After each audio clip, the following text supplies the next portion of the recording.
Banyak juga duitnya kepala desa. Duitnya dari mana nih, Pak? Iya kan? Ini jangan sampai jadi masalah baru lagi, jadi blunder lagi di publik. Terima kasih pimpinan. Yang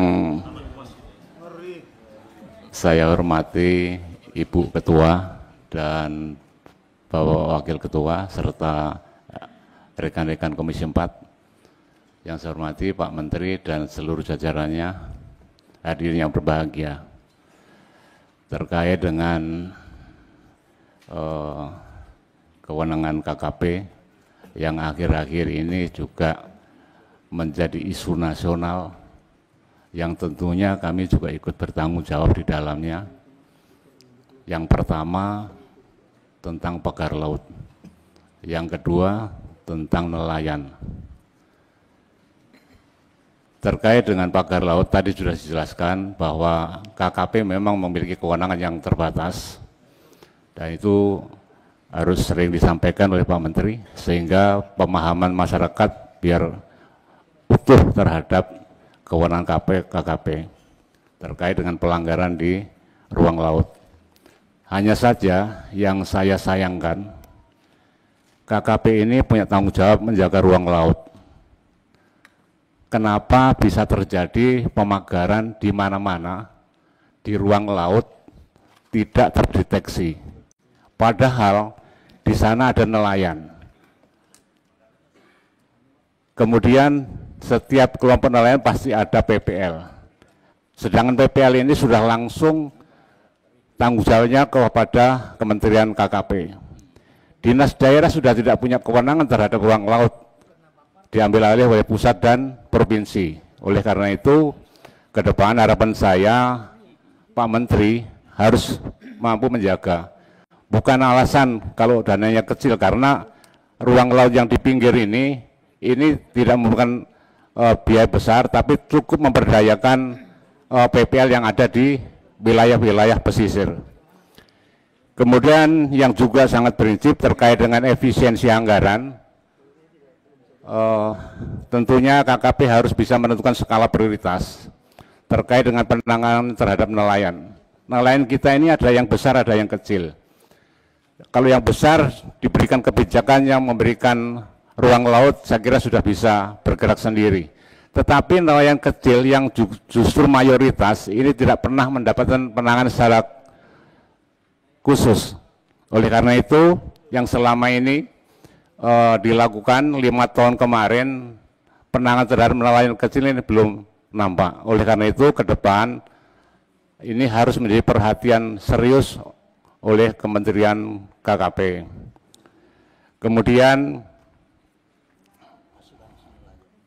terkait juga asuransi nelayan, ini juga perlu mendapat perhatian karena nelayan kita masih banyak yang miskin. Dan saya minta supaya dibuat roadmap terkait dengan penanganan nelayan kecil ini, karena biar tahapannya jelas, jangan sampai penanganannya hanya sepenggal-sepenggal sehingga tidak dapat menghasilkan kesejahteraan nelayan kita. Kemudian untuk pembudidaya ikan, bahwa selama ini sudah cukup on the track, tetapi terakhir-terakhir kesulitan pembudidaya ini ada di pakan. Pada saat awal mesin pakan didistribusi, baru satu tahap ini sudah diputus lagi, sehingga ini tahapannya tidak jelas. Nah, ini supaya ini menjadi perhatian serius. Jadi pembudidaya maupun nelayan kecil ini harus ada tahapannya yang jelas sehingga bisa kita kawal agar nelayan kita bisa hidupnya sejahtera. Karena banyak nelayan kita yang masih miskin.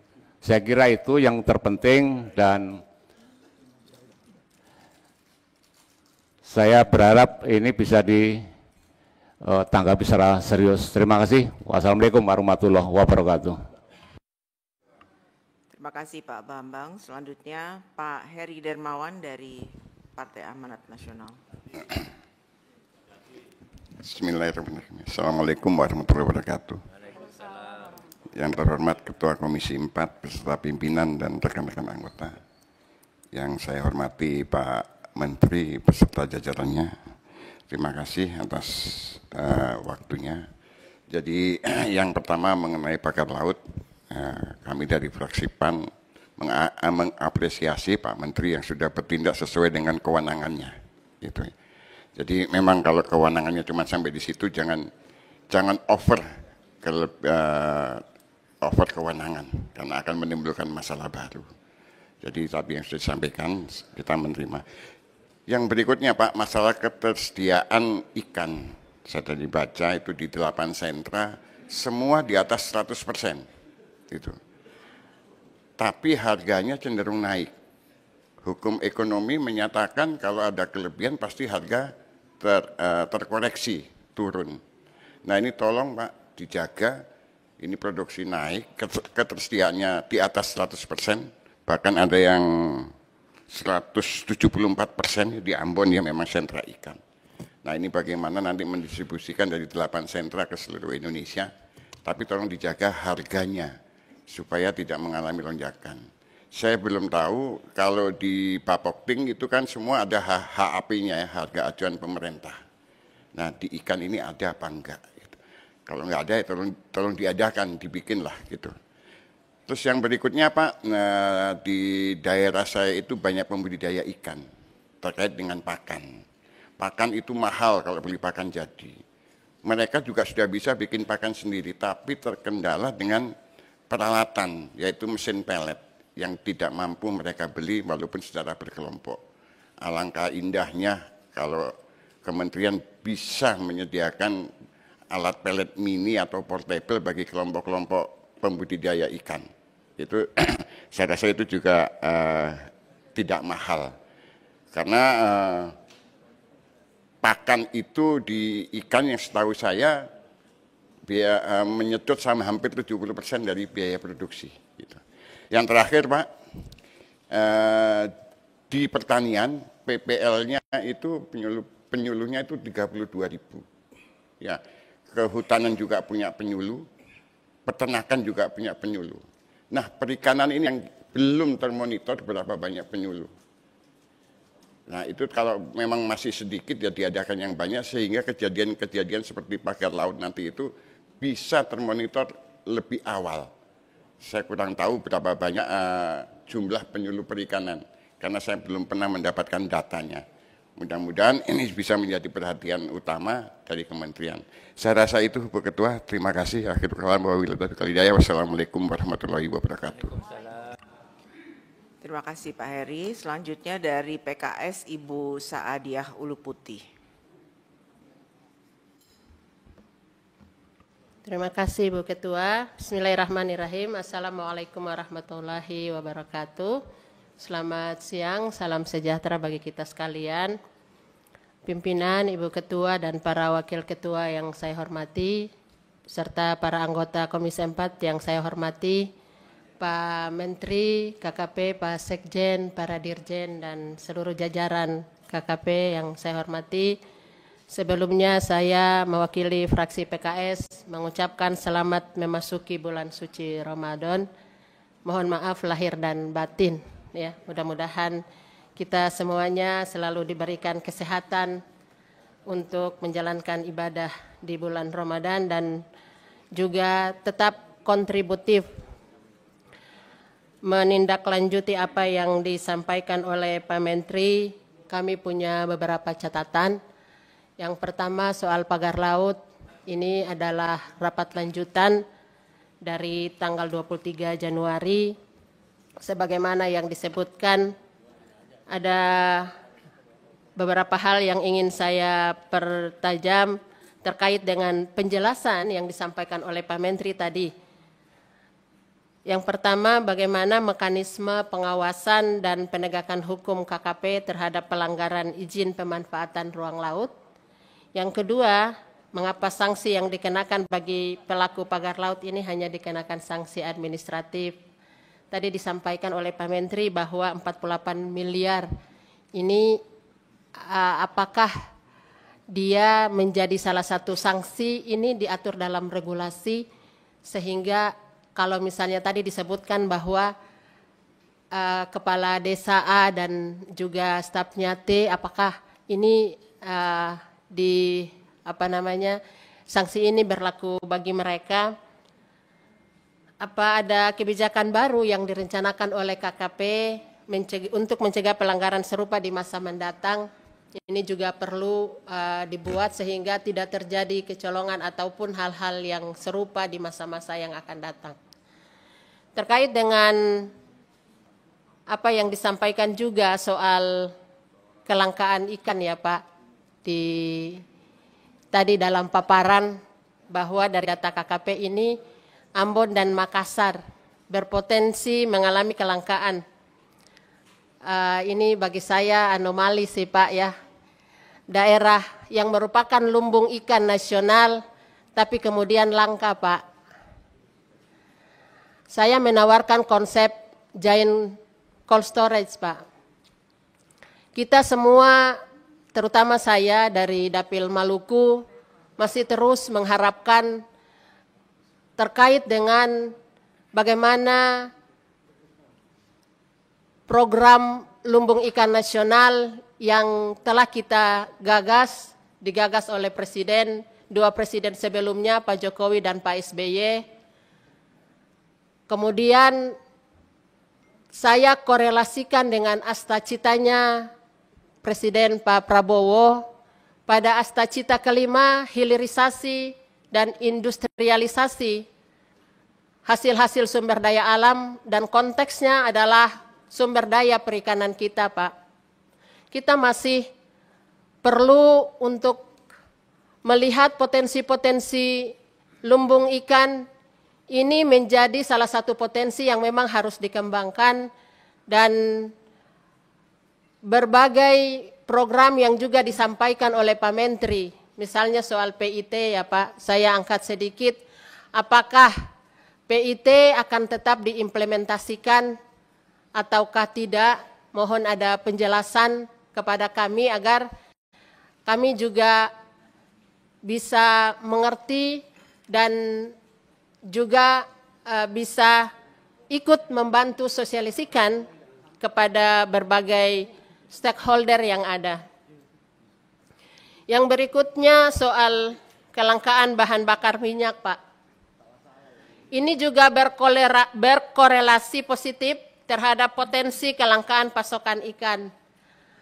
Dalam kunjungan kami ke beberapa daerah, terutama saat bertemu dengan nelayan selalu mengeluhkan soal kelangkaan BBM ataupun mahalnya BBM di beberapa tempat.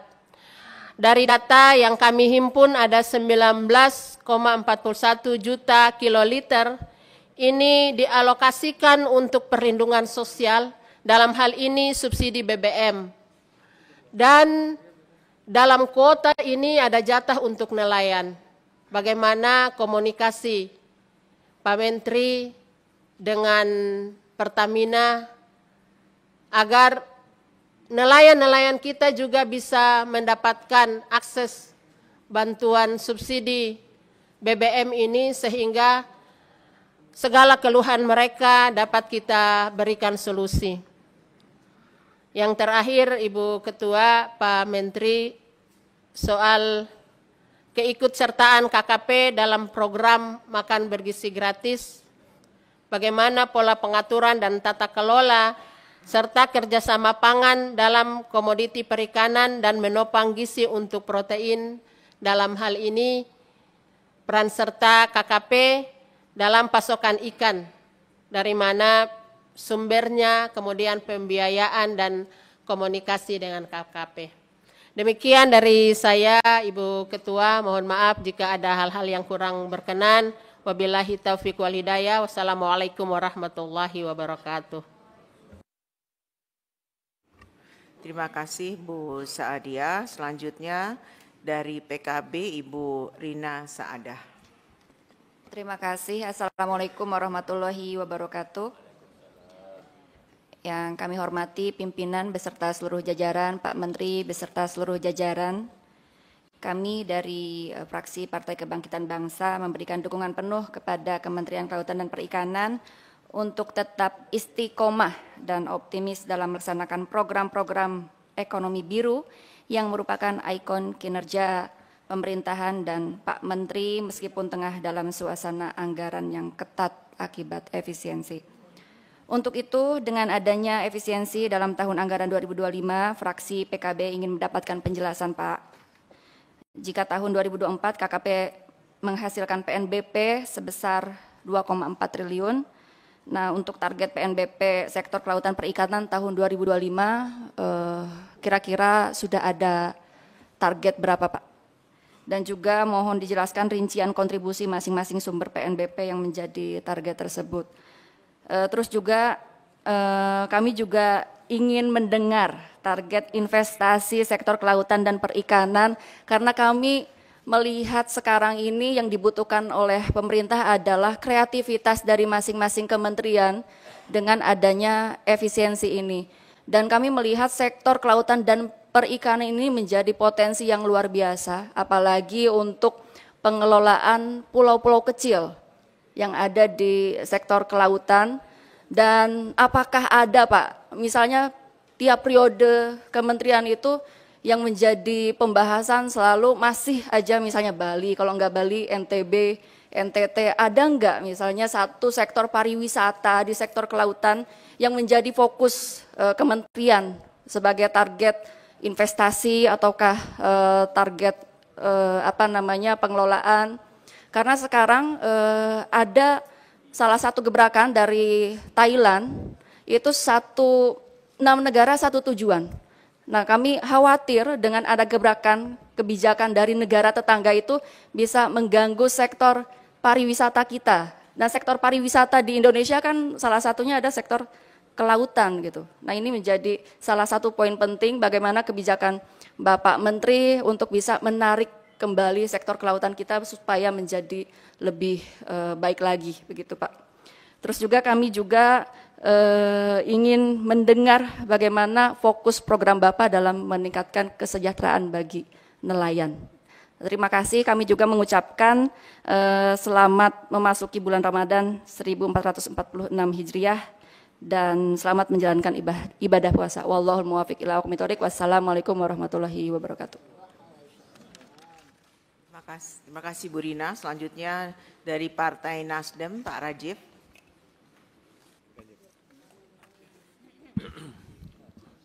Assalamualaikum warahmatullahi wabarakatuh. Yang saya hormati Ketua Komisi 4 dan para pimpinan dan teman-teman Komisi 4, Pak Menteri dan jajaran. Saya nggak usah panjang-panjang, Pak. Langsung pada intinya aja. Tadi pada paparan Pak Menteri mengatakan para tersangka, sudah ada tersangkanya 2, kepala desa dan perangkat desa. Dan sanksinya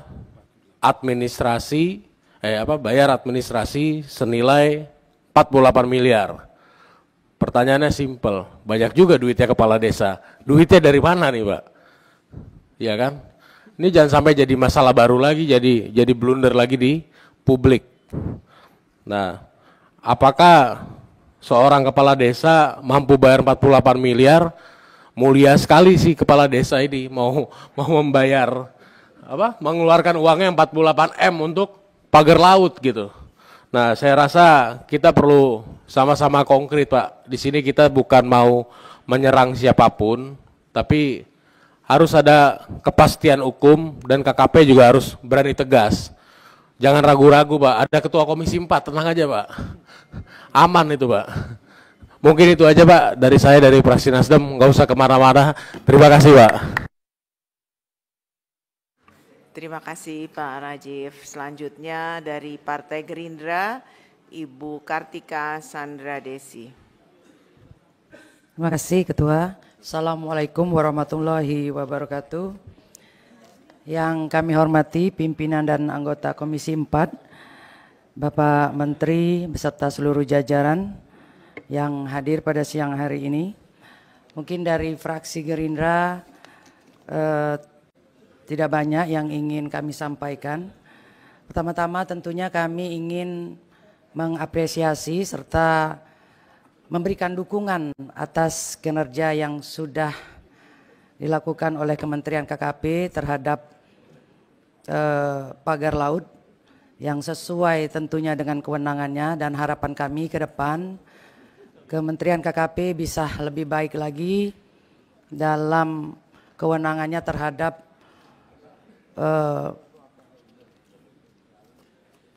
pagar laut supaya tidak terjadi lagi. Kemudian menghadapi bulan suci Ramadan ini, kami ingin menanyakan program-program dari kementerian ini, apakah akan ada bantuan terhadap para nelayan, termasuk mungkin mengadakan pasar murah bagi masyarakat yang sesuai dengan tupoksi dari KKP. Nah, lalu menindaklanjuti paparan dari KKP soal kebutuhan ikan di bulan Ramadan, karena saya asal dari Palembang, Pak Menteri, sepertinya itu agak salah. Masyarakat Palembang itu menjelang Ramadan dan Idul Fitri kebutuhan ikannya tuh otomatis 4 kali lipat.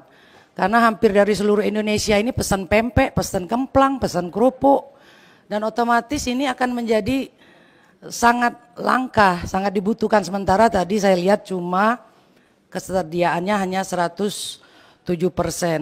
Dan saya pastikan itu akan kurang, Pak Menteri. Karena kami orang Palembang ini kalau nggak makan pempek sari, rasanya meriang, Pak Menteri.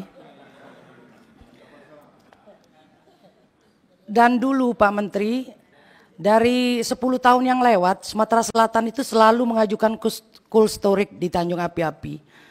Karena kami selama ini membeli ikannya aneh. Kalau ikan sungai itu kami beli dari Riau, dari Jambi, dari Lampung. Karena orang Palembang itu jarang, sedikit yang makan daging. Oleh karena itu kami sangat membutuhkan lanjutan pembangunan cold storage di Tanjung Api-Api. Karena itu dulu sudah hampir dibangun, sudah studi kelayakan dan lain-lain. Nah, ini sangat diperlukan untuk mencukupi kepastian stok ikan, bukan hanya untuk di Palembang tapi untuk di wilayah Bengkulu, Jambi, termasuk Lampung. Karena tidak adanya cold storage sehingga susah bagi kami masyarakat Sumatera Selatan ini untuk menyimpan hasil-hasil ikan yang sudah didapat. Dan terakhir, kami dari fraksi Gerindra mengucapkan selamat menyambut bulan suci Ramadan. Semoga semua amal ibadah kita di bulan suci Ramadan ini diterima Allah dan kita selalu diberikan kesehatan. Terima kasih Bu Ketua. Assalamualaikum warahmatullahi wabarakatuh. Terima kasih Bu Kartika. Selanjutnya dari Partai Golkar, Bapak Firman Subagio.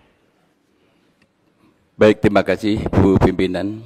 Assalamualaikum warahmatullahi wabarakatuh.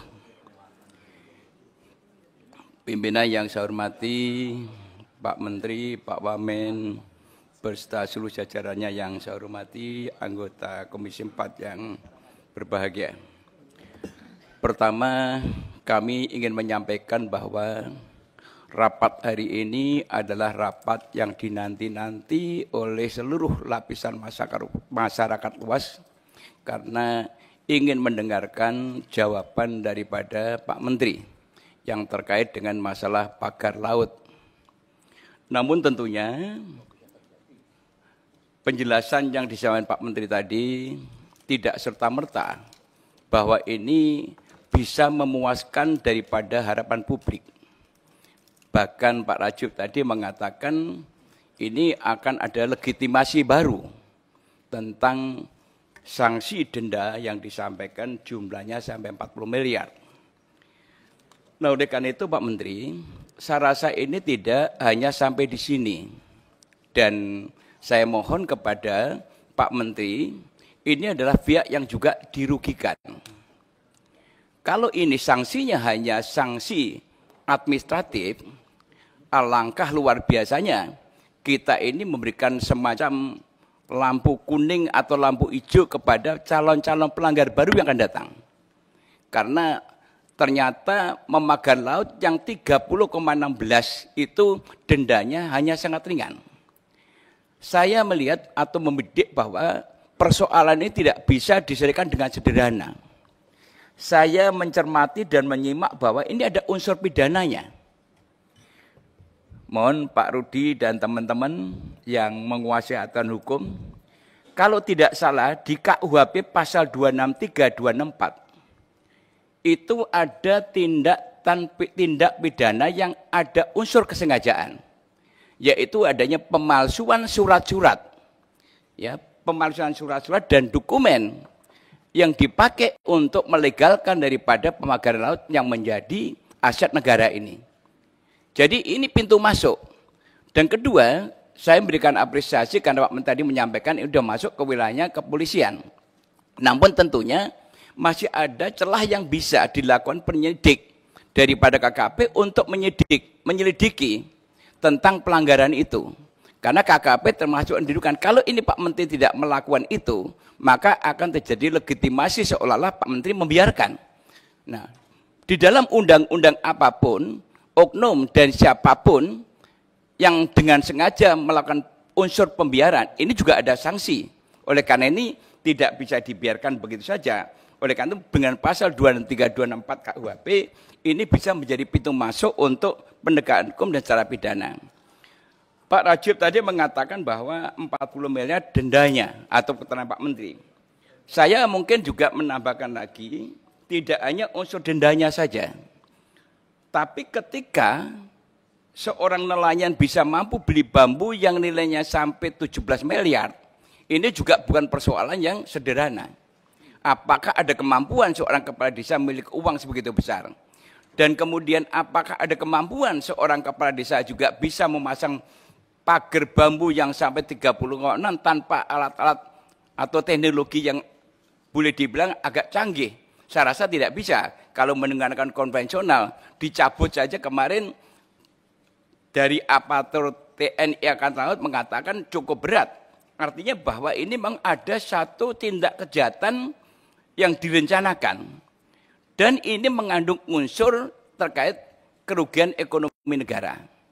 Kalau boleh saya masuk lagi lebih dalam, ada Undang-Undang nomor 7 tahun 55. Itu ada sanksi yang terkait tindak pidana kejahatan ekonomi. Saya rasa ini juga bisa masuk gitu. Nah, oleh karena itu saya minta keseriusan Pak Menteri, hendaknya jangan hanya berhenti di sini.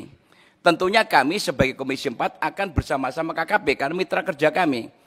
Jeleknya KKP adalah jeleknya Komisi 4. Jeleknya Komisi 4, jeleknya Pak Menteri KKP. Oleh karena itu, hari ini ayo kita sama-sama memberikan jawaban, meyakinkan kepada rakyat bahwa kami tidak akan berhenti di sini. Kalau ini hanya berhenti sampai di sini, alangkah melenggangnya para penjahat-penjahat yang akan menjarah kekayaan negara ini, akan ada unsur pembiaran. Ini tentunya harus menjadi perhatian kita bersama. Dan kedua, Pak Menteri, saya ada titipan dari teman-teman yang terkait masalah yaitu program yang nitipin udah pergi mana ini? Bu Alin mana tadi? Program ini Pak Menteri ada hal-hal yang tentunya menjadi perhatian adalah mengenai asuransi nelayan. Karena banyaknya kecelakaan di laut yang tidak mendapatkan ganti rugi. Sehingga ini juga menjadi perhatian dan kemudian juga program-program ini tentunya juga harus merespon terhadap kebutuhan masyarakat nelayan.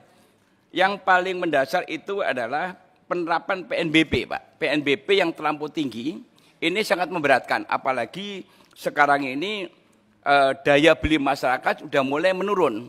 Akibat dari penghematan ini, kemarin pada waktu kami di Semarang, itu juga di Pasar Induk, mereka menyampaikan bahwa daya beli masyarakat mulai ada penurunan akibat daripada penghematan, dan biasanya mereka bisa menjual dalam satu hari sekian kuintal, sekarang ini menurun drastis. Jadi ini mohon menjadi perhatian kita bersama sehingga ke depan apa yang kita lakukan ini betul-betul bermanfaat bagi masyarakat yang membutuhkan. Jadi sekali lagi penekanan saya Pak Menteri, bahwa pagar laut hendaknya jangan berhenti di sini, namun kita harus bisa masuk lagi kepada yang lebih dalam, siapa sebetulnya aktor yang ada di dalam pemagaran laut ini. Karena publik juga tidak bisa dibohongi, mereka juga punya data, dan mereka juga punya bukti-bukti yang bisa dipertanggungjawabkan. Demikian, terima kasih. Assalamualaikum warahmatullahi wabarakatuh. Waalaikumsalam. Terima kasih Pak Firman. Selanjutnya dari PDIP Bapak Profesor Rohmin Dahuri. Assalamualaikum warahmatullahi wabarakatuh. Salam sejahtera untuk semua. Ibu Ketua yang sama-sama kita banggakan, pimpinan dan anggota Komisi 4 yang berbahagia, Bapak Menteri, Bapak Wakil Menteri, seluruh pejabat eselon 1, KKP, dan hadirin yang saya hormati. Pertama, kami dari fraksi PD Perjuangan tentunya mengapresiasi karena fakta empiris menunjukkan bahwa instansi yang gerak cepat untuk menindak soal pagar laut, Bu Ketua, adalah memang KKP melalui Direktur Jenderal PSDKP. Tapi cacatan yang keduanya, Pak Menteri, jujur karena kita sepakat bahwa antara Komisi 4 dengan KKP akan tandem yang produktif. Ini kayak layu sebelum berkembang, Pak. Jadi kita harus sepakat bahwa kasus pagar laut itu tidak ecek-ecek dan objektif utama, the ultimate goal of memberantas pagar laut itu adalah menangkap aktor intelektual, Pak. Karena tujuan kita, Pak Menteri, seperti Bapak Menteri saya kira sepakat, adalah untuk memberikan efek jera. Dan yang kedua adalah supaya arogansi dan brutalitas dari oligarki di Indonesia itu berhenti, Pak. Karena soal pagar laut reklamasi, not only di Tangerang dan Bekasi, itu di Rempang, di Batam, ya, di Surabaya, dan seterusnya. Dan oligarki yang di-maintain selama 10 tahun terakhir itulah menyebabkan kemiskinan di Indonesia. Memang kalau BPS katakan, Bu Ketua, yang miskin dengan 9% lagi, tapi garis kemiskinannya terlalu rendah, terlalu munafik tuh. Hanya 580.000 per orang per tahun, Pak Menteri, Bu Ketua. Tetapi kalau garis kemiskinannya sesuai dengan realitas, yaitu $96 per orang per bulan atau 1,5 juta, yang miskin, Pak Menteri, 112 juta itu. Apa prestasi pemerintah kita atau yang miskin itu? Nah, jadi oligarki itu menyebabkan ketimpangan, Pak Menteri, seperti Bapak tahu di Oxfam International Institute data terbaru 2024, 1% orang kaya Indonesia, Ibu Ketua, itu menguasai 48% kekayaan negara ini. Jadi Gini rasio sekarang udah 0,42 berarti ini.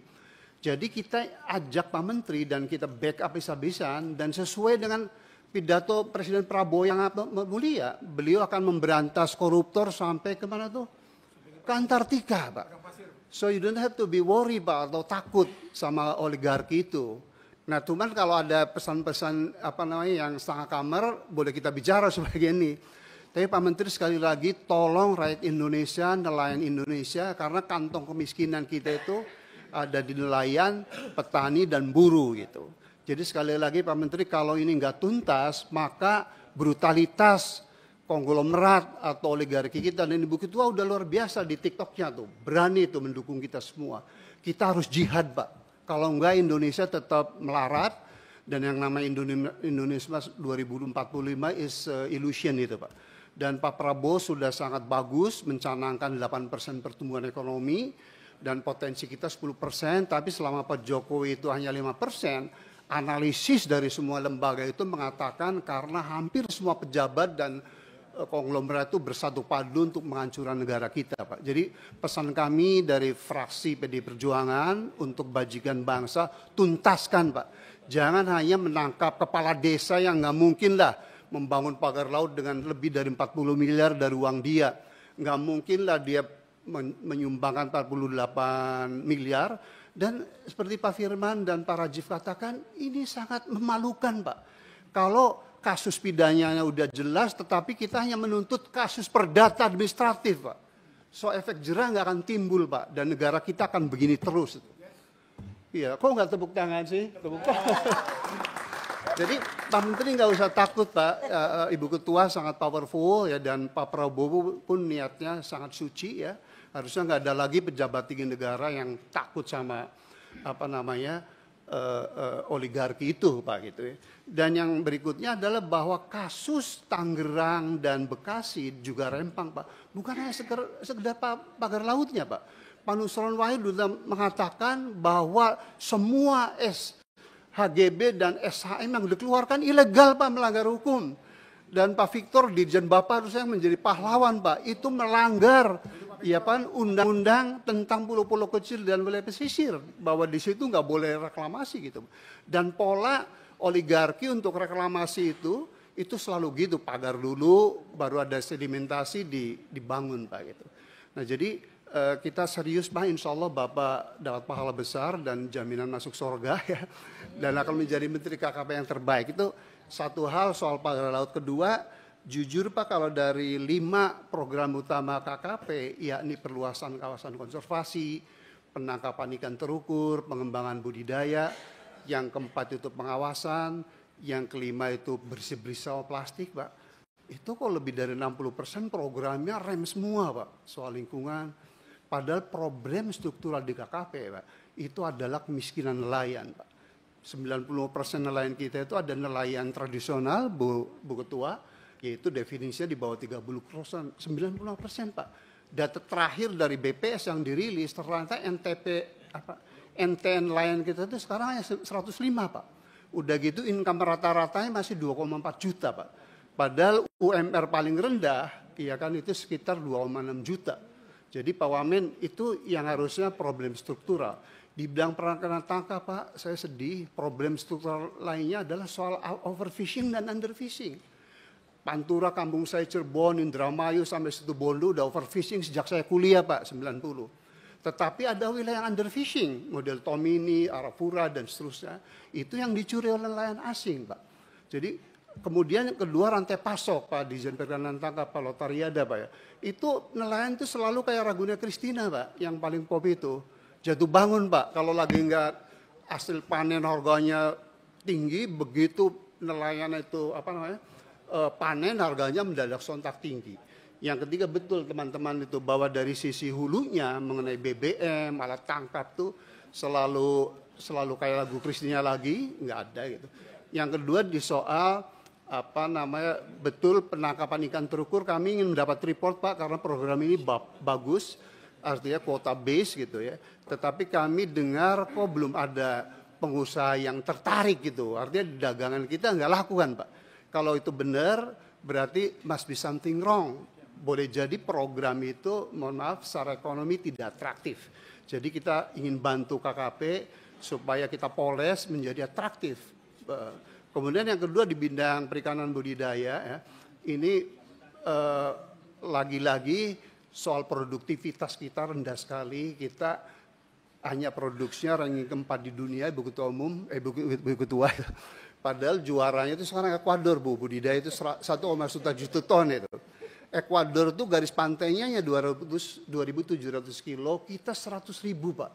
Tapi produksi udahnya hanya ranking keempat. Ini kan something wrong juga Pak mengenai produktivitas, barrier to entry dan seterusnya. Dan di bidang budidaya kami sungguh-sungguh ingin dapat laporan ya mengenai performance dari modeling tambak udang bapa yang di mana kampungnya Pak Daror ini? Di Kebumen Pak. Itu kan dananya kalau saya baca laporan hampir 300 miliar. Padahal anggaran di Jen Budidaya tahun lalu itu hanya sekitar 900 miliar. Jadi sepertiga tersedot ke Kebumen. Padahal fungsi APBN itu yang utama adalah untuk infrastruktur, kemudian regulasi dan pengembangan sumber daya manusia gitu. Dan kami benar-benar ingin dapat report itu karena kalau gagal nanti Menteri Kelautan Perikanan berikutnya pas susah sekali meyakinkan Kementerian Keuangan untuk mendapatkan dana besar itu.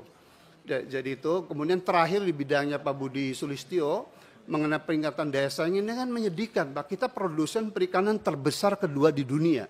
Tapi nilai ekspornya Ibu Ketua kita tuh hanya ranking 10 sekarang. Ternyata setelah saya lihat kita hanya mampu mengekspor sekitar 1 juta ton Pak Budi itu. Dari sekitar 23 juta ton produksi perikanan Indonesia. The second largest on earth gitu. Pasti di situ tuh ada problem daya saing gitu ya. Daya saing tuh bisa ongkos produksi dan jadi saya ingin KKP nanti juga Kementerian Pertanian dan jangan program tuh yang superficial yang hanya diliput media massa tetapi program struktural itu tidak pernah dipecahkan itu. Sekali lagi ketika Juli tahun 99 saya diundang Ketua DPR Pak Akbar Tanjung dan Gus Dur ya mengenai asbabun nuzul KKP ini ada Pak. Dulu kan kita di bawah Departemen Pertanian Pak. itu 70% reasoning saya Rohmin Dauri Pak mengenai ekonomi Pak. Jadi flagship dari kementerian ini adalah kesejahteraan, ekonomi, dan kemajuan Pak. Bukan melarat terus dan semua programnya lebih dari 60% itu rem terus gitu. Saya kira itu mudah-mudahan kita sepakat menjelang Ramadan ini untuk seperti Pak Prabowo bilang kita bekerjanya untuk rakyat bukan hanya untuk ini dan takut sama konglomerat. Terima kasih. Wallahul muwaffiq ila thoriq. Assalamualaikum warahmatullahi wabarakatuh. Terima kasih Prof. Demikian tanggapan yang disampaikan oleh anggota Komisi 4. Selanjutnya kami persilahkan kepada Saudara Menteri untuk menyampaikan jawabannya. Terima kasih Ibu Ketua. Jadi mungkin secara garis besar saya mencoba untuk yang utama adalah soal pagar laut. Yang telah kami lakukan adalah kami melakukan kerjasama dengan kepolisian. Jadi proses pemeriksaannya pun pemeriksaan juga ikut. Harapannya apa? Kalau di luar, karena kewenangan kita hanya sampai di situ, kecuali nanti undang-undangnya dirubah lagi gitu. Kewenangan kita di situ, maka untuk hal yang di luar itu. Jadi saya sebetulnya sepakat dengan Pak Pambagio juga dengan beberapa para anggota bahwa siapa, tapi kami kan juga tidak bisa menuduh ketika tidak ada buktinya begitu. Nah sehingga ketika terbukti seorang kepala desa dan perangkatnya lalu kemudian mengakui berdasarkan bukti-bukti, maka tindak lanjut berikutnya adalah itu dilanjutkan oleh kepolisian. Dan proses proses penyidikannya itu pun kepolisian ikut di KKP. Itu yang dapat kami sampaikan. Lalu kemudian yang kedua, tim dari KKP sendiri juga diperiksa sebagai saksi ahli. Saksi ahli bahwa ruang laut itu pengelolaannya seperti apa dan seterusnya. Nah, itu yang dapat kami sampaikan. Mudah-mudahan ini bisa menjawab publik, tetapi kemudian tentu berikutnya seperti yang diinginkan oleh tadi Pak Rohmin, ya kita tidak pernah takut Pak. Insya Allah kita tidak pernah takut. Target dan tujuan kita sudah pasti adalah untuk kepentingan bangsa dan negara, utamanya adalah masyarakat. Nah, tentang 5 kebijakan ekonomi biru itu ada perluasan kawasan konservasi, lalu penangkapan ikan secara terukur, lalu kemudian budidaya, lalu pengawasan pesisir, pulau-pulau kecil, lalu kemudian adalah pembersihan sampah plastik. Sebetulnya ini semua kelihatannya adalah ekologi, domainnya. Tapi sebetulnya di baliknya itu ada ekonomi. Contoh misalnya pulau-pulau kecil Ibu, itu bicara soal bagaimana marine tourism itu bisa bergerak ke sana. Nah, dampak yang akan timbul, jadi kita itu terus terang kawasan misalnya pulau-pulau kecil yang indah dan bagus, karena nanti terkait juga dengan lembaga lain yang kita kolaborasikan gitu ya, seperti kayak logistik, infrastruktur dan seterusnya. Dari sisi ekologi merusak atau tidak? Kalau misalnya tidak merusak, itu kita buat prospektus. Nah, kita sudah membuat tim untuk membuat prospektus, mungkin dalam waktu tidak lama mudah-mudahan kita sudah memiliki prospektus untuk nomor 1 yaitu soal perluasan konservasi. Nilai ekonominya di mana situ? Carbon trade di situ. Karena konservasi ini adalah tempat pemijahan, lalu kemudian produksi oksigen dan kemudian serapan karbon. Nah, ini ada. Caranya gimana? Kalau itu sudah bisa terdeteksi sebetulnya nanti kita bisa sampaikan kepada industri-industri besar seperti kayak misalnya industri airline, industri pabrik atau pertambangan dan sebagainya. Mereka juga harus offset. Ini potensi ekonominya yang belum digali, nah ini sudah kita rancang. Lalu yang kedua penangkapan terukur Pak. Kemarin saya sampaikan di sini sedikit, mohon izin Ibu Ketua. Kemarin kami kedatangan investor dari Peru. Di Peru dia cerita dia tidak mengembangkan budidaya tetapi stok ikannya semuanya dari laut. Dan Peru itu adalah produsen tepung ikan terbesar di dunia. Dia menangkap 1 tahun hanya 2 kali. Awalnya juga sulit untuk menghandle masyarakat nelayan tradisional. Tapi kemudian dengan ketegasan bersama antara pemerintah dengan juga anggota parlemen lah begitu ya. Kemudian mereka cuma 2 kali, cuman bulan November, Desember sampai Januari, kemudian yang berikutnya di bulan Agustus. Sehingga stok ikan di laut itu tetap stabil dengan baik. Lalu kemudian perusahaan besar dan pelaku nelayan tradisional. 30 GT itu adalah dianggap sebagai nelayan tradisional, itu dikendalikan di sana, diberikan kuota. Lalu kemudian perusahaan besar maksimum cuma 5 di sana begitu, dan mereka stabil sekali. Ini tentu salah satu yang kita adopsi. Lalu kemudian budidaya. Budidaya ini harus menjadi kekuatan Indonesia. Ada 5 komoditi budidaya ya yang harus menjadi kekuatan kita. Mohon izin Pak Rohmin, untuk budidaya, untuk udang saja itu kontribusi ekspor kita itu paling besar. Dari seluruh ekspor rata-rata 5,5 miliar. Udang kita ini hampir seluruhnya itu hampir bisa dibilang masih tradisional penanganan budidayanya. Untuk di Kebumen itu adalah sebagai satu model pengembangan budidaya yang modern. Budidaya itu ternyata maksimum umurnya cuma 10 tahun. Setelah 10 tahun dia harus sudah berubah teknologinya. Nah, ini yang dilakukan di Kebumen. Modelnya Kebumen. Angkanya tidak sampai Pak, 300 cuma 170 miliar. Ya, jadi tidak sampai. Dan ini target produksinya harus mencapai best practice 40 ton per hektar. Apakah ini sudah betul-betul teknologi yang terkini? Belum. Ini belum. Tetapi at least ini yang paling murah Pak. Karena kalau pakai teknologi yang 1 hektarnya itu produksinya sampai 100 ton misalnya gitu, bisa 7 miliar per hektarnya costnya. Jadi lebih tinggi, nggak kuat juga nantinya. Tapi paling tidak ini sudah memberikan kontribusi lumayan. Jadi sekarang kita hitung trennya itu naik, produksinya naik terus. Dan manajemennya juga harus dirubah terus Pak, mohon maklum. Tapi ini yang paling tidak kami sudah punya itu. Yang kedua kalau Pak Rohmin melihat Pantura, ada 78.550 hektar di Pantura itu eks tambak, udang, windu dan lain-lain. Ada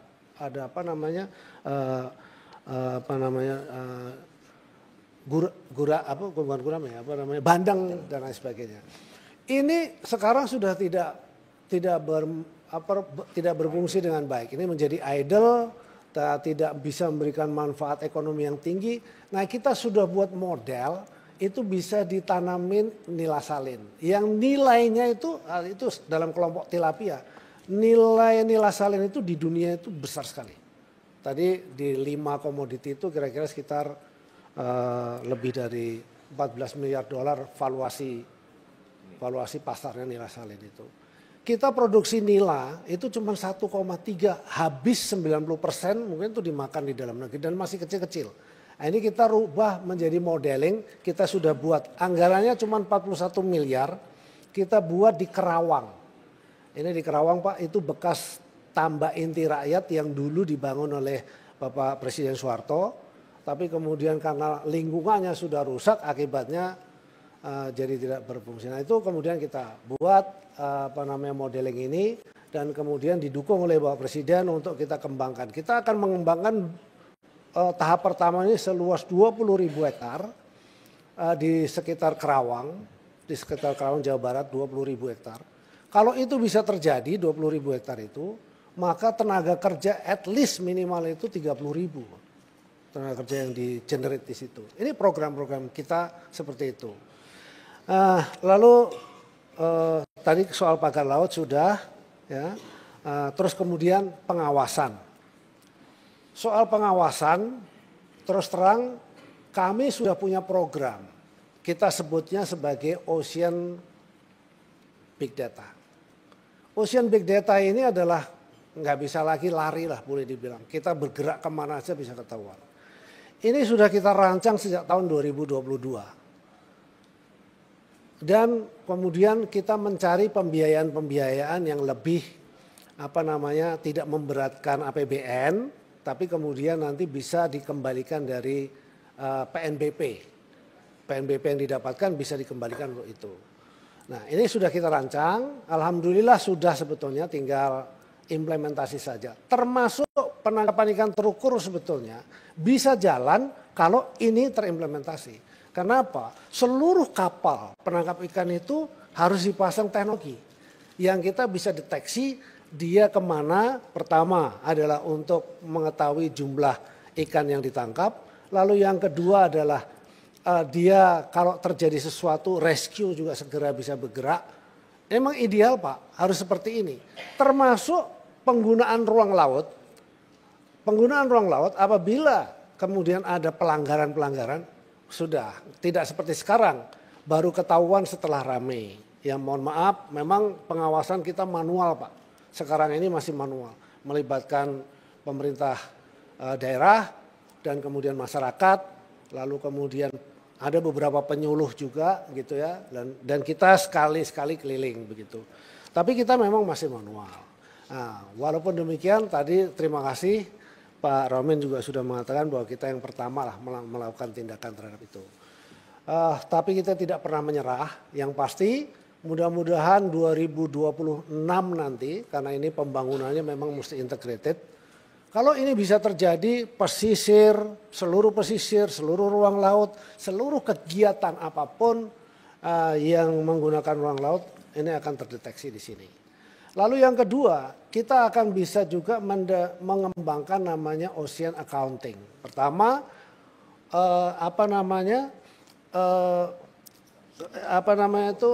aset laut kita itu sebetulnya berapa.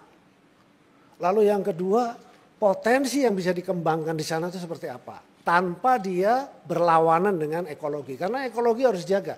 Pertumbuhan umat manusia terus meningkat. Kita menuju 300 juta, daya dukung kita ya segini aja gitu.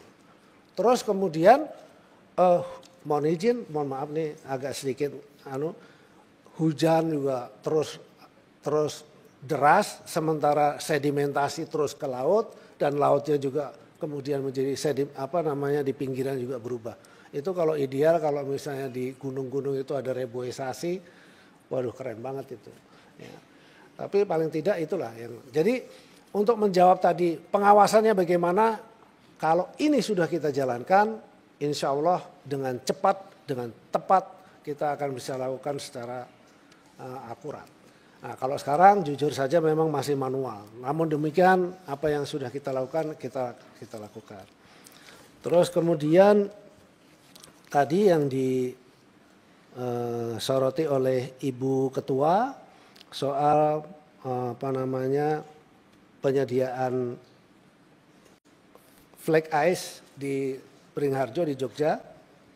Kita siap untuk mengadakan itu agar pedagang ikan di sana tidak kesulitan terhadap es. Lalu kemudian yang di Malang, stok itu kita tidak masalah karena itu bisa didorong dari Surabaya menuju ke sana. Kalau kemudian masih terjadi kenaikan harga, tentu kita akan segera kita akan turun ke lapangan untuk melihat potensi stok.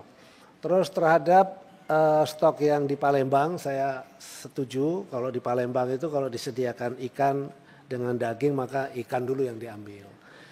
Nah, kalau saya orang gunung Ibu, jadi senangnya daging. Tapi sekarang saya sudah doyan ikan. Nah di Palembang itu kami menjamin bahwa stok di sana, kebutuhan ikan di sana tidak ada masalah. Jadi kalau 107 itu kurang, ya udah nanti kita akan pantau terus Bu, bahwa jenis ikan ketersediaan ikan di sana akan dipenuhi. Kenapa ini Jakarta, Surabaya, Bandar Lampung, Palembang, Medan, Banjarmasin, Makassar, Ambon adalah lokasi-lokasi yang kita sorot bahwa di situ memang di mana atau kebutuhan di ikannya itu ada tinggi. Tapi semuanya dalam kondisi aman. Jadi kondisinya tidak ada yang short di situ. Itu. Barangkali bisa saja kalau misalnya 1-2 terhadap jenis ikan yang tidak ada, misalnya begitu. Tapi secara overall, secara keseluruhan itu adalah terpenuhi dan aman. Ada lagi nggak ya? Soal PNBP. Soal PNBP. PNBP tahun 2025 targetnya adalah 2,8 triliun. PNBP ini juga terus terang kita sorotin dari masing-masing, yaitu dari sumber daya alam. Sumber daya alam itu adalah dari, bisa dikeluarin mungkin PNBP, sumber daya alam itu dari perikanan tangkap. Nah ini dilema Bapak, kalau tadi ada pertanyaan PNBP-nya ketinggian, sebetulnya tidak ketinggian. Memang itu salah satu cara yang sebetulnya sudah sangat memudahkan. Kalau dulu di depan sebelum melaut dia harus sudah bayar, sekarang dia melaut dulu, kembali dia dapatnya berapa, baru dia bayar. Harusnya ini sudah paling ideal. Walaupun pada kenyataannya sebetulnya kita kadang-kadang ya dibohongin juga ya nggak apa-apa. Tapi kalau sudah ada ocean big data tadi dia nggak bisa lari kemana-mana. Itu sehingga PNBP targetnya tadi sempat ditanyakan 2025 adalah 2,8. Di mana terdiri dari PNBP sumber daya alam 1,6 triliun, PNBP lainnya 1,1, PNBP lainnya itu yang paling besar adalah dari ruang laut. Jadi kalau dulu ruang laut di 2021 itu hanya 23 miliar kurang lebih. Terus kemudian kita bergerak, kita perbaiki semua berdasarkan dengan peraturan dan undang-undang yang berlaku. Kemudian meningkat terus. Jadi memang sebetulnya dalam kasus seperti kayak pagar laut, reklamasi yang tidak ada izin, pembangunan hotel, resort di pulau-pulau yang tidak ada izin, itu dulu marak.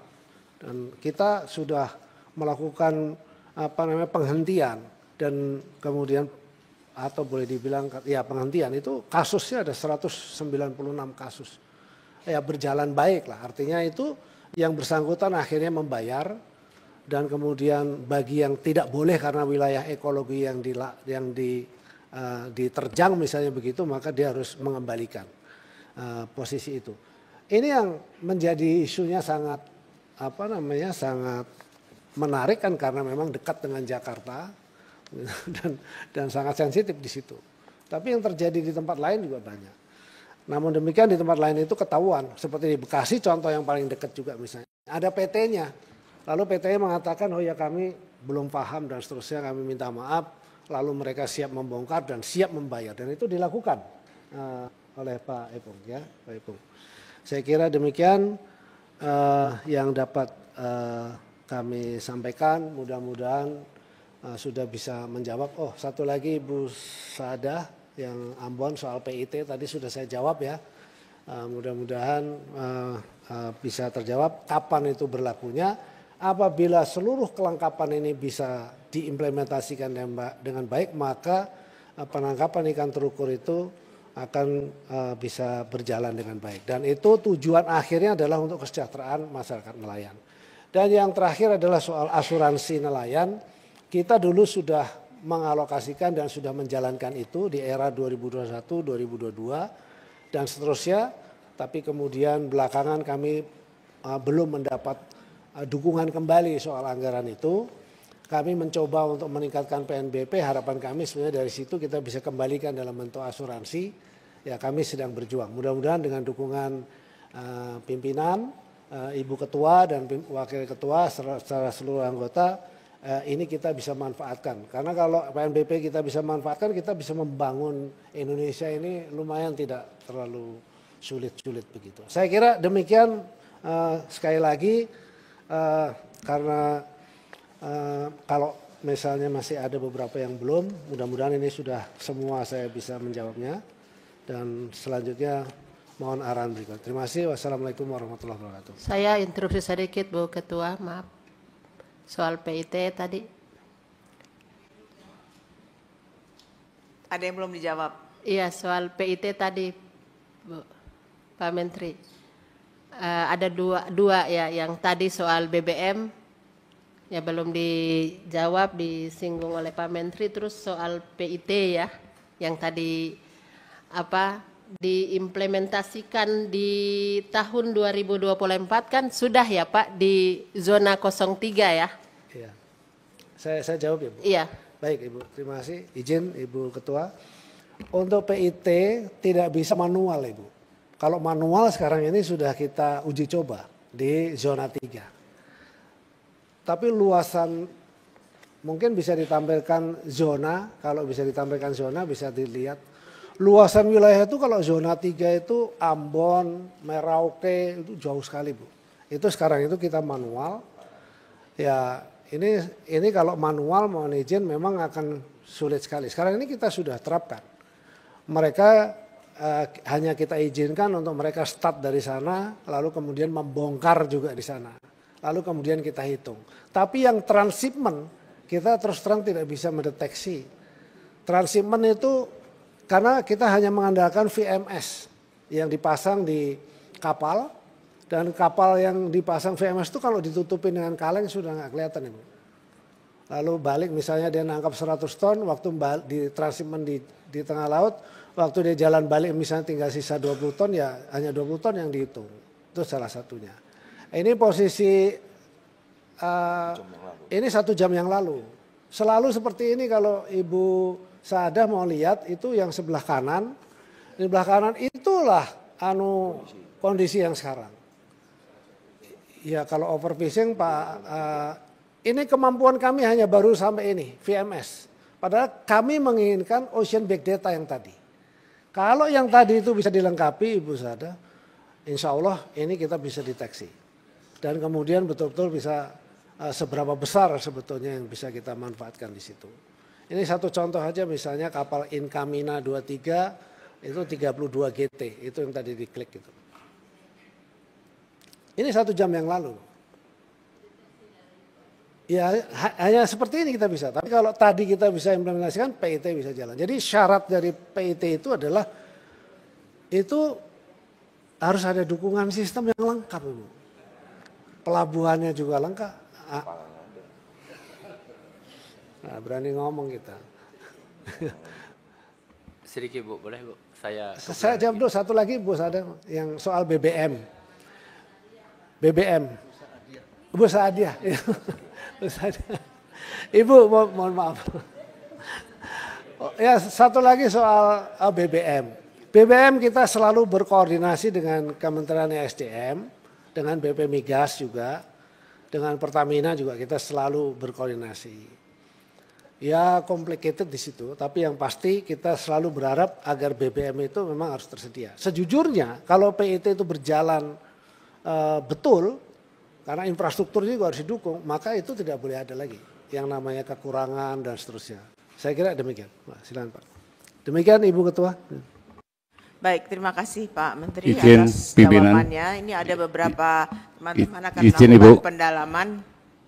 Yang mau pendalaman tolong daftar ya. Izin. Ada yang belum dijawab? Ada Bu. Ada Bu. Jawab. Iya, terima kasih Bu. Yang Pak Menteri belum jelaskan terkait dengan pengawasan pesisir. Jadi tidak perlu menunggu alat canggih dulu. Karena Pak Menteri itu punya tenaga PPL di sana yang di bawah kendali kementerian. Nah itu bisa diberdayakan.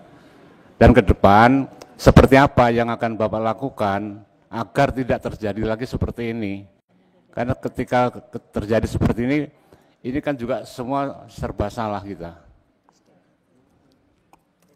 Baik Pak Menteri. Kemudian, Pak, belum Bu, Pak, terkait ini dengan Bapak pertanyaan tadi sudah. Ini untuk yang pendalaman ada berapa lagi ini. Jadi kalau yang tadi belum dijawab boleh dijawab sekarang. Tapi kalau ada hal baru lain-lain lagi nanti yang akan pendalaman dari fraksi Bapak yang Bapak titipin ya Pak.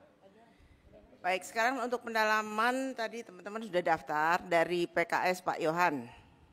Pak Johan. Ya, Assalamualaikum warahmatullahi wabarakatuh. Ibu Ketua, para Wakil Ketua dan seluruh anggota Komisi 4 yang saya hormati, Pak Menteri, Pak Wakil Menteri beserta seluruh jajaran. Izin Bu Ketua ingin mendalami apa yang disampaikan oleh Pak Rajib dan Pak Firman Subagio ya soal pagar laut, Pak Menteri. Pertama saya ingin ingatkan bahwa salah satu dari tujuan kita bernegara dan tugas pemerintah itu adalah memajukan kesejahteraan umum, mencerdaskan kehidupan bangsa. Karena itu jawaban pemerintah menurut saya juga harus mencerminkan itu, mencerdaskan kehidupan bangsa. Kalau kita lihat dari jawaban seperti ini kan tidak menggambarkan kita mencerdaskan kehidupan bangsa dengan jawaban ada kepala desa yang 48 walaupun tadi sudah dijelaskan tadi itu. Nah, itu yang pertama yang tegaskan. Yang kedua, coba tolong dibaca kembali hasil laporan kesepakatan kita pada tanggal 23 Januari kemarin. Ya. Itu bukan hanya soal Bapak bekerja dalam batas kewenangan saja, Pak. Di poin 3 itu ada lagi soal koordinasi dengan aparat hukum, pemerintah daerah dan institusi lain. Ya, dan juga ya poin kelimanya itu soal merespon secara cepat semua opini-opini publik yang terkait dengan itu. Nah, karena itu tapi jawaban Bapak itu hanya menyangkut poin 2 saja. Poin 2, 3 tadi dijelaskan secara lisan, tapi tidak bisa menjadi dokumen kami. Soal bagaimana koordinasi Bapak dengan aparat hukum. Nah, ini menurut saya coba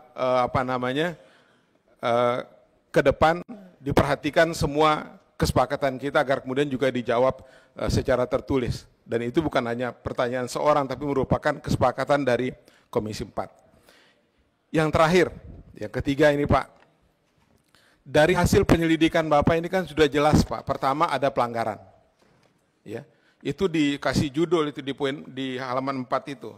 Saya bacakan saja ulang, ya bahwa ini tentang pengenaan sanksi administratif di bidang pelanggaran ditemukan adanya pelanggaran pemasangan pagar laut tanpa izin.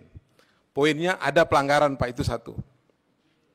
Ya, yang kedua ada pelaku. Ini kan sudah jelas. Ya. Nah, karena itu tidak cukup buat kita jawaban ini Pak, ya kan? Apa langkah-langkah berikutnya kira-kira? Ya. Apa yang disampaikan oleh Pak Firman Subagio, saya ingin dalami sedikit. Pak, pagar laut ini bukan hanya soal fisik Pak. Kalau saya jadi Menteri KKP Pak, saya yang paling tersinggung dengan adanya pagar laut ini. Tapi Bapak jawabnya datar-datar saja di dokumen ini. Pagar laut bukan hanya soal fisik Pak, tapi di situ ada kerusakan ekologi, ada menghambat nelayan, ada gangguan sosial, ekonomi dan lain sebagainya, lengkap ada di pagar laut itu Pak.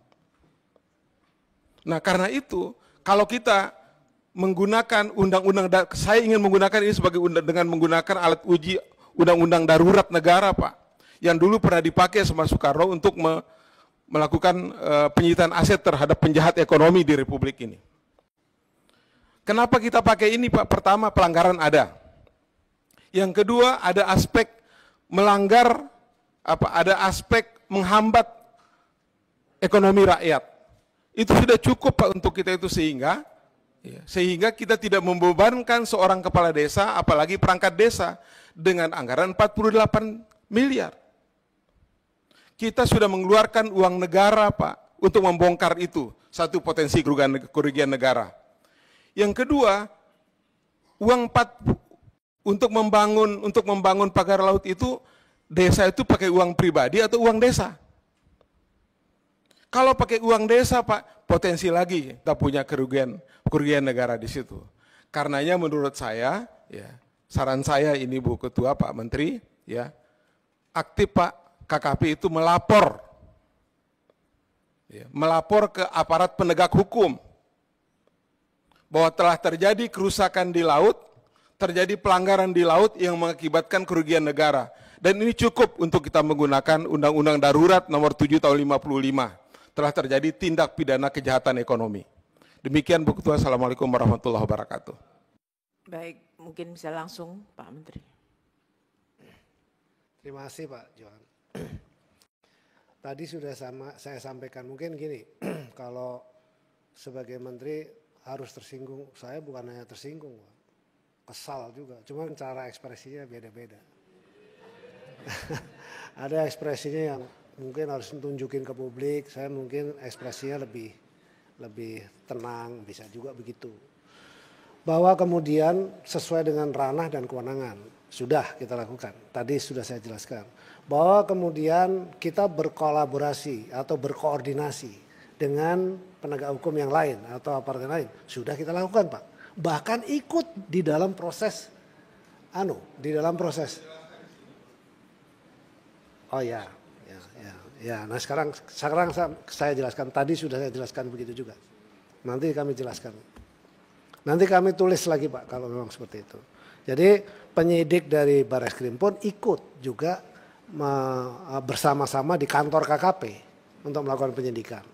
Maka tindak lanjut berikutnya seperti yang ada di media itu sudah pindah ke sana. Dan kita dari sisi KKP ada juga sudah melimpahkan ke sana, dan satu lagi kemudian kita juga dijadikan sebagai saksi ahli di sana. Itu koordinasinya, Pak. Nah, kalau tadi tidak kami jelaskan di dalam laporan yang tertulis, nanti akan kami tindak lanjuti. Tapi itu demikian, Pak Johan, terima kasih atas masukannya. Demikian Ibu Ketua. Baik, lanjut Pak Daniel Johan. Mohonnya teman-teman yang sudah dijawab oleh Pak Menteri, kalau sudah cukup jelas supaya tidak diulang-ulang lagi. Silakan Pak Daniel. Ya, makasih pimpinan. Assalamualaikum warahmatullahi wabarakatuh. Pimpinan, segenap anggota, Pak Menteri dan seluruh jajaran. Jadi Pak Menteri,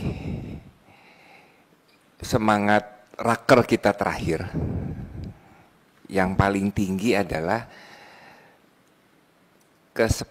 kepemahaman kita bahwa di negara ini tidak boleh ada kekuatan yang melebihi negara. Negara tidak boleh kalah, apalagi kalah dengan kekuatan yang telah melanggar hukum. Tetapi rasanya hasil temuan Pak Menteri yang dijelaskan hari ini, rasanya negara sudah kalah. Saya nggak paham. Kalau dari perkembangan terakhir,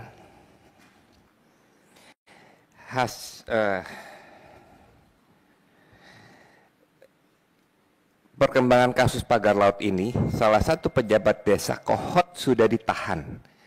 Tetapi berita resminya dia ditahan karena tindak pemalsuan dokumen. Ya. Saya belum dengar dia ditahan karena yang membangun pagar laut. Nah, saya ingin penegasan. Apakah dari hasil pemeriksaan Pak Menteri ingin menegaskan bahwa yang membangun pagar laut adalah kepala desa? Nah, itu satu. Yang kedua, dasarnya adalah hasil pemeriksaan dan surat pernyataan.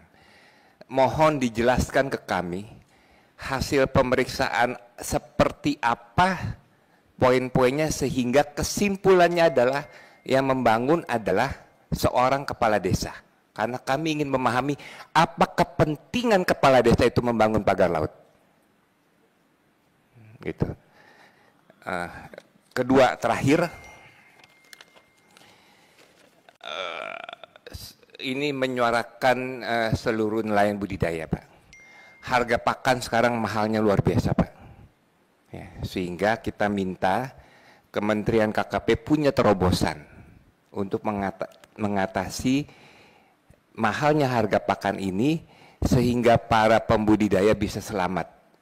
Karena kalau enggak semua akhirnya tidak bergerak. Ya. Dulu sempat ada apa? Pakan mandiri. Ya. Itu menjadi salah satu terobosan yang penting untuk dilanjutkan. Kalau memang kita ingin membangun budidaya menjadi yang kuat. Demikian, terima kasih. Wassalamualaikum warahmatullahi wabarakatuh. Silakan Pak Menteri langsung jawab. Terima kasih Bu Ketua, izin. Pak Johan, terima kasih. Seperti tadi sudah kami sampaikan, ada ruang dan ranah juga. Tapi percayalah yang saya sampaikan bahwa kami sudah melibatkan juga lembaga yang memang berwenang di situ. Tentu kami tidak bisa juga terus kemudian setiap hari, tapi yang pasti sampai dengan hari ini sebagai tim ahli ya kita terus berkoordinasi. Tapi kan kita tidak bisa juga mencampuri wilayah yang di lembaga lain yang memiliki kewenangan yang lebih jauh.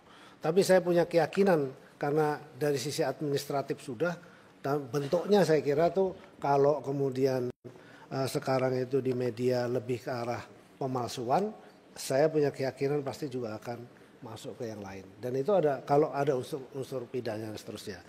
Yang kedua soal harga pakan tinggi. Dulu memang ada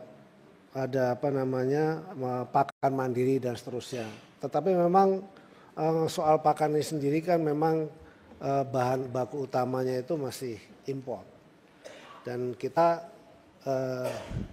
terus terang memang juga membutuhkan anggaran yang tidak sedikit untuk itu. Kalau industrinya juga sudah ada, tetapi kemudian industri para pelaku industri pakan yang besar juga kan tidak banyak juga gitu ya. Nah ini yang terjadi sehingga ini menjadi pemikiran kita yang sekarang kita sedang rancang untuk kemudian kita siapkan pakan mandiri, peralatan pakan mandiri ya. Ada beberapa yang sudah bisa kita bantu, ada beberapa juga yang belum bisa. Begitu. Tapi kita sudah punya rancangan besar, salah satunya itu adalah yang tadi saya sampaikan bahwa kita ingin membangun modeling yang besar. Modeling yang besar itu akan menciptakan pabrik pakan yang khusus untuk di situ. Tentu itu kalau itu bisa dilakukan bisa digunakan juga pembudidaya. Karena yang kita bangun ini juga melibatkan para pelaku pembudidaya. Demikian. Maaf pimpinan, kurang jelas Pak. Saya hanya ingin penegasan. Apakah dari pemeriksaan yang sudah dilakukan oleh KKP, pelaku yang membangun pagar laut adalah Pak Kades?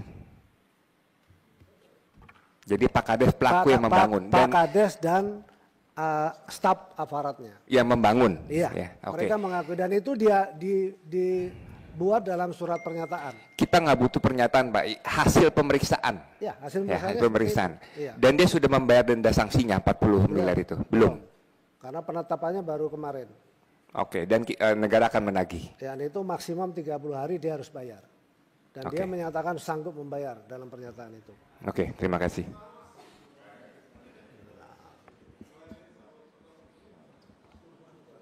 Baik, lanjut Ibu Ellen Esther dari Demokrat. Terima kasih pimpinan yang saya hormati serta rekan-rekan anggota Komisi 4, Pak Menteri dan seluruh jajarannya. Tentunya kami pertama-tama mengapresiasi buat Kementerian KKP dalam masalah pagar laut, ya, cuma dengan catatan tentunya bahwa hal ini akan segera dituntaskan, menyambung dari Pak Daniel Johan, jadi dituntaskan dan transparan. Nah, yang menjadi penyampaian saya pada saat ini, Pak Menteri, bahwa pada beberapa waktu yang lalu kami menerima audiensi dari Komisi 2 DPRD Provinsi Sulawesi Utara. Jadi ada dengan pimpinan Pak Haris dan beberapa teman, dan dari apa yang disampaikan oleh DPRD Provinsi Sulawesi Utara, saya pikir itu mirip-mirip dengan apa yang laporan yang kami terima juga dari daerah pemilihan kami, yaitu Sulawesi Tengah, ya, tentang peraturan yang dikeluarkan oleh Kementerian KKP. Jadi kami mohon tentunya kebijakan, dan kami akan sampaikan bahwa yang pertama, nelayan kita baik yang ada di Sulawesi Utara maupun di Sulawesi Tengah itu mengeluhkan beratnya aturan yang ada, ya, yang sudah disampaikan tadi juga, bahwa kapal dengan 20 GT itu maksimal bisa melaut sampai 12 mil. Nah, itu tentunya menjadi batasan yang bagi nelayan terlalu berat untuk mereka patuhi. Lalu yang kedua, setiap kapal ikan harus punya alat yang namanya VMS juga yang Bapak sudah sempat sampaikan, yang harganya antara 12 juta sampai dengan 20 juta. Itu juga bagi nelayan sangat memberatkan, karena kalau kita bisa bandingkan antara nelayan dengan petani, ya, nelayan itu seperti kata Pak Prof, ya, lagu dari Christina, naik turun, ya. Jadi nelayan ada saat dia punya hasil tangkapan ikan banyak, maka senang tentunya, ya. Tapi konsekuensinya harga ikan turun. Nah, di saat dia melaut lalu dapat hasil yang kurang, harga ikan oke. Ya, sehingga bagi nelayan untuk membeli alat dengan harga 12 sampai dengan kisaran 12 sampai 20 juta itu sangat memberatkan nelayan. Jadi ini tentunya saya berbicara sebagai mewakili nelayan-nelayan kecil, Pak Menteri, yang ada di desa-desa. Ya, jadi kebijakan atau aturan ini tentunya perlu dipertimbangkan sehingga akan ada perbedaan antara oligarki dengan nelayan-nelayan kecil yang ada. Terus yang berikutnya, pengurusan izin operasi kapal ikan juga kan hari-hari ini sudah menggunakan sistem online. Ya, jadi semua sudah beres, tapi menunggunya terlalu lama sehingga kapal dengan modal yang cukup besar masih harus terparkir karena belum bisa melaut izin terlalu lama. Jadi mungkin ini Pak Menteri bisa memberikan perintah ke Dinas Perikanan yang ada di tingkat provinsi ataupun ke provinsi. Ya, provinsi ada Dinas Perikanan dan Kelautan. Ya, jadi itu yang dapat kami sampaikan. Dan yang paling terakhir, kami anggota yang ada, mohon maaf, mohon izin pimpinan, kami anggota yang ada masih bertanya-tanya, program dari KKP itu apa ya? Karena kami anggota sepertinya masih kabur. Jadi menanti apa kira-kira program yang bisa turun ke kami anggota yang nantinya tentunya kami bisa bawa ke dapil kami. Demikian, terima kasih banyak, kami kembalikan kepada Ibu Ketua. Monggo Pak Menteri. Terima kasih, izin Ibu Ketua. Jadi kalau Ibu mesti mohon izin bisa dibedakan antara nelayan dan pengusaha. Jadi kalau yang pakai VMS itu rata-rata bukan nelayan tradisional, Ibu. VMS itu pengusaha. Cuman kadang-kadang dia memanfaatkan haknya nelayan. Jadi seperti misalnya BBM-nya dia kan nggak dapat subsidi harusnya. Dia ngambil juga yang subsidi. Terus VMS itu sebetulnya menguntungkan buat yang bersangkutan. Kalau terjadi sesuatu di tengah laut, itu bisa dideteksi. Tujuannya ke sana. Nah, tapi kalau soal harga, itu kan di pasar. Jadi harusnya tidak semahal itu. Sepengetahuan saya tidak sepengah. VMS itu murah sekali. Saya nggak tahu Pak Latif 5 juta, 6 jutaan kalau nggak salah ya. VMS sekitar 6 jutaan lah. Ini Pak Wamen paling mahal tuh 6 juta. Jadi kalau sampai 12 juta mungkin Starlink kali Ibu. Iya, mungkin itu harga di daerah Pak Menteri ya. Ya, kalau Starlink ya bisa jadi karena dia broadband. Jadi kalau yang pakai itu keluhan itu bukan di kita. Kita minta mereka menggunakan itu tujuannya adalah supaya kita kalau ada sesuatu bisa di rescue juga. Tapi terus terang kalau soal harga VMS bukan di kita. Dan itu harus dicek juga apakah dia, menurut saya bukan nelayan kecil Ibu. Karena kami kenal betul nelayan kecil. Nah, nelayan kecil itu tidak menggunakan VMS, bahkan banyak kita berikan bantuan-bantuan. 5 GT ke bawah itu nelayan kecil. Kemudian yang ya, izin sebentar Pak Menteri. Jadi kalau memang nelayan kecil beda dengan yang punya kapal. Tapi di kapal itu ABK-nya adalah nelayan-nelayan juga nelayan kecil. Dan di tempat kami Pak Menteri itu pendapatan dari kapal tersebut itu ada sistem pembagian hasil. Sehingga sangat berpengaruh juga kalau hasilnya sedikit ya nelayan dapatnya sedikit juga. Terima kasih. Yang kedua soal pengurusan izin kapal, mestinya kalau di kita 10 tuh cepat, tapi kalau itu izin daerah di bawah 12 mil ya. Nah, kalau 12 mil, di bawah 12 mil itu ada izin daerah. Nanti kami akan berkoordinasi supaya mereka bisa lebih cepat untuk melakukan itu. Kalau soal program Bu, segera menurut saya. Ini ada Pak Sekjen nanti akan mengoordinir dan Pak Wamen segera. Ya. Terima kasih Ibu. Ya, baik. Selanjutnya Pak Soni dari PDIP. Baik, terima kasih. Bismillahirrahmanirrahim. Assalamualaikum warahmatullahi wabarakatuh. Yang terhormat pimpinan Komisi 4 yang selalu memimpin dengan lugas dan tegas. Yang terhormat segenap anggota Komisi 4 dan yang saya hormati Pak Menteri beserta Wakil Menteri dan seluruh jajaran. Yang tadi yang menyampaikan jawabnya tenang meskipun nyesel kalau kecewa gitu. Itu karena imbas di Komisi 4 itu ada Bu Saadah dan Bu Saadiah. Nah, karena menurut Ustadz Slamet artinya itu ketenangan dan kebahagiaan.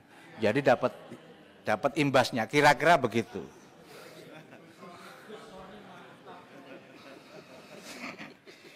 Yang kedua,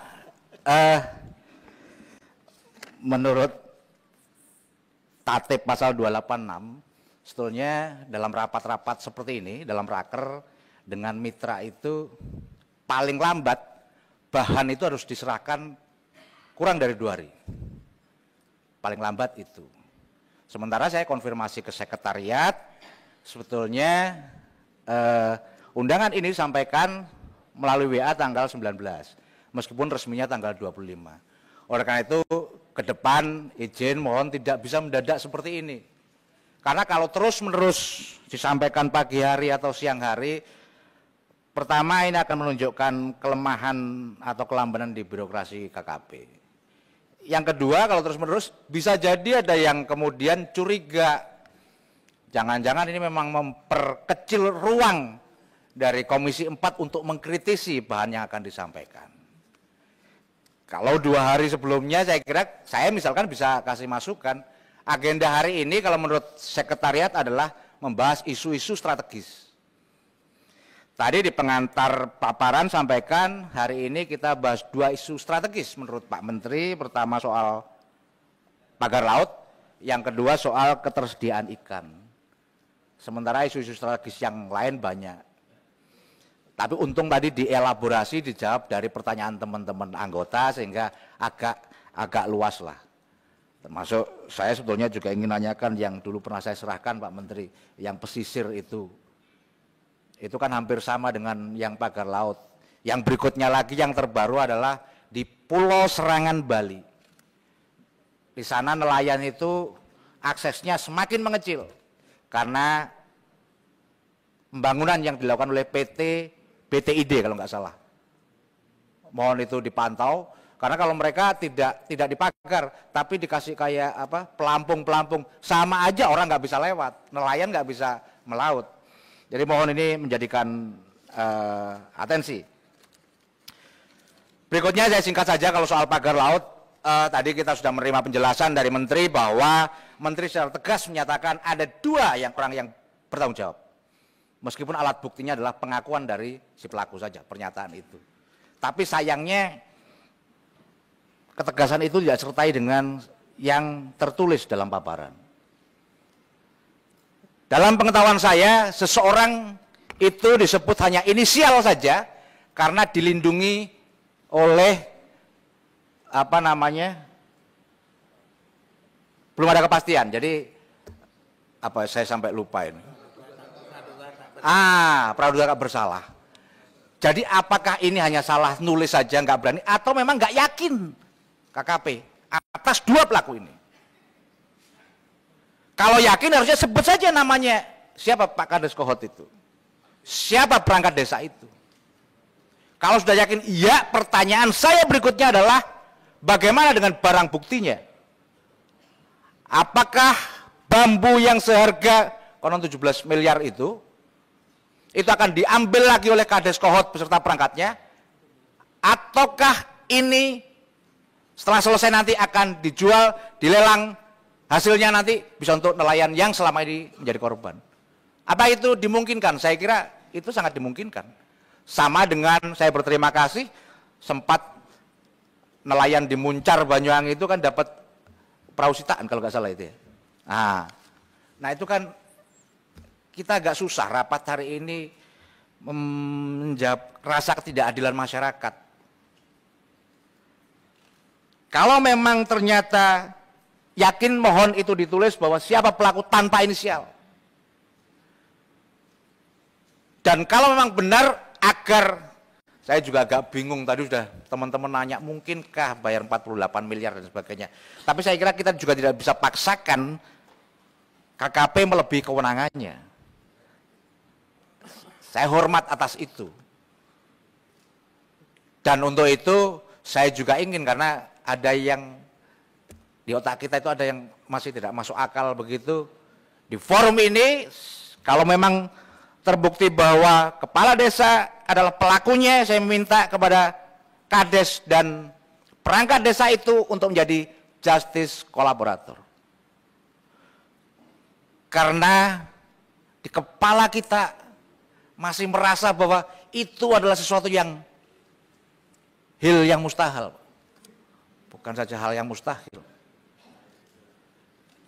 Meskipun beliaunya katanya punya Rubicon dan sebagainya, tapi menyiapkan 17 miliar untuk bikin pagar laut sementara dia tidak merasakan manfaat atas itu, kayaknya kita sedang dibohongi secara berjamaah.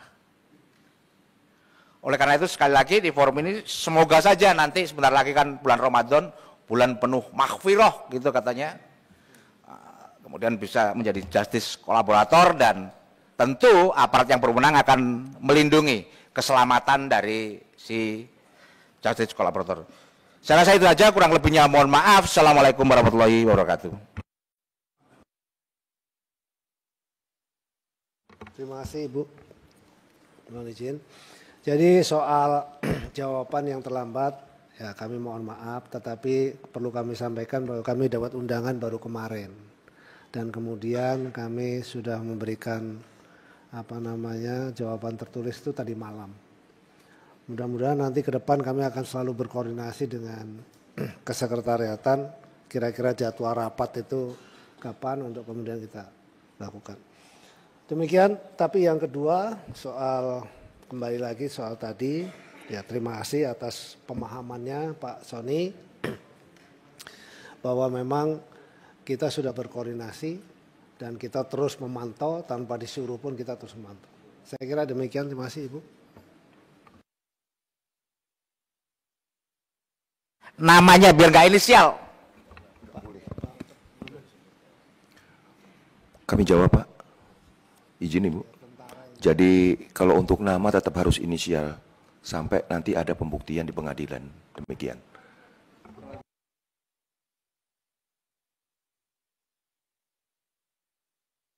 Baik, lanjut Pak Khalid, Gerindra. Assalamualaikum warahmatullahi wabarakatuh. Bu Ketua, pimpinan, teman-teman anggota Komisi 4 yang saya banggakan, Pak Menteri, Pak Wamen, Pak Sekjen, Dirjen, dan seluruh KKP.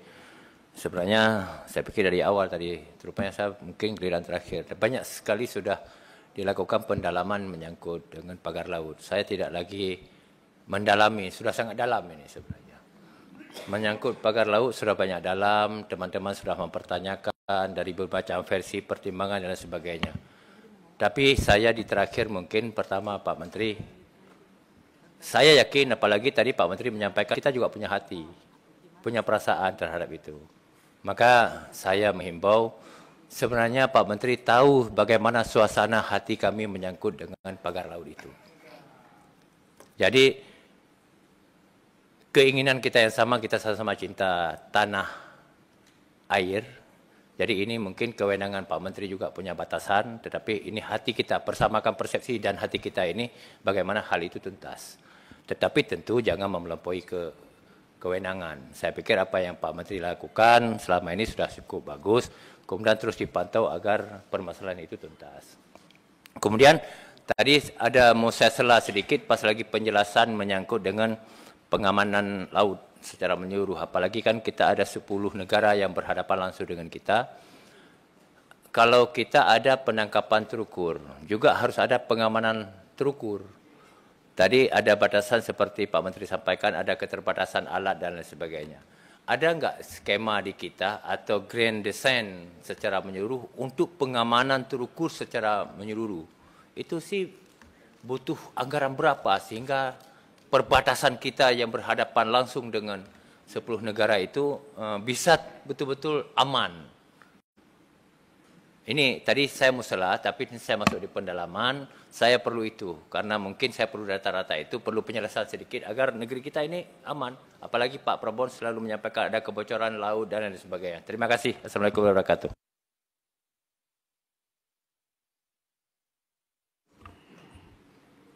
Monggo Pak Menteri, silakan. Terima kasih Pak Khalid. Dari apa yang Pak Khalid sampaikan, kita akan jawab nanti secara tertulis. Karena kita perlu koordinasi dengan kelembagaan yang lain seperti TNI Angkatan Laut dan lain sebagainya. Terima kasih Ibu. Selanjutnya Pak Arif Rahman dari Nasdem. Ya, izin Ibu Pimpinan dan pimpinan yang lain. Dan yang saya hormati Pak Menteri, Pak Wamen, dan seluruh jajarannya. Tadi memang hampir semua sudah mempertanyakan masalah pagar laut. Tapi sebenarnya saya ingin lebih bicara tentang bagaimana ke depannya supaya Pak Menteri tidak direpoti lagi. Makanya saya meminta kepada Pak Menteri dan jajarannya harus melakukan investigasi secara menyeluruh. Ini kan hanya bicara tentang Bekasi dan Tangerang yang memulai itu menjadi ramai gitu loh. Ini kan informasi juga di Sumeneb ada, di Gresik ada, di Makassar ada. Nah maksud saya, kan saya di rapat yang lalu sudah mengingatkan kepada Pak Menteri untuk melakukan investigasi. Kalau bicara tadi masalah tersangka atau bukan, saya paham itu bukan wewenang Pak Menteri, tapi itu pasti wewenang dari pihak kepolisian untuk nanti mengungkapkan. Tapi yang terpenting bagaimana Pak Menteri juga bisa memberikan kepada kami di mana saja sebenarnya sudah ada pagar-pagar laut. Jangan sampai nanti pas setelah viral, ini rame lagi. Nah itu yang menjadi penekanan saya kepada Pak Menteri dan seluruh jajarannya supaya juga ada investigasi di mana, karena di media, di berita-berita juga banyak sekali pagar-pagar laut yang ada. Cuman kan yang mencuat di Tangerang karena berkaitan dengan masalah PSN dan lain-lain. Nah kedua, saya hanya ingin menyampaikan kepada Pak Menteri tadi berkaitan dengan persiapan masalah ikan di menjelang Ramadan ini. Mungkin hampir sama Pak Menteri, bahwa saya ini dapil saya Banten 1 Pandeglang Lebak. Kita itu mungkin baru sekarang ini di Pandeglang Lebak ini saya yang masuk di Komisi 4 nih ngurusin masalah perikanan kelautan. Sebelum-sebelumnya tidak menjadi menarik mungkin, padahal garis pantai kita itu 2 kabupaten ini 571 km. Kita ada 8 tempat pelelangan ikan di Pandeglang dan 10 tempat pelelangan ikan di Lebak. Saya datang kunjungan itu karena saya ini berkaitan dengan masalah pasokan ikan ke Jakarta, Ibu Menteri lagi, Ibu Pimpinan. Karena di Banten ini, Pandeglang ini juga menjadi penunjang untuk Jakarta, Pak Menteri. Itu penting sekali diperhatikan. Nah ini kita pun bingung ketemu dengan nelayan-nelayan ini, karena di kita itu yang terbanyak adalah nelayan tradisional, Pak Menteri. Nah ini harus menjadi perhatian. Dan saya meminta ke Pak Menteri juga menugaskan, kebetulan ada, saya lihat, waduh ada TB nih dirjennya kan, itu bagus, berarti kan orang Banten nih.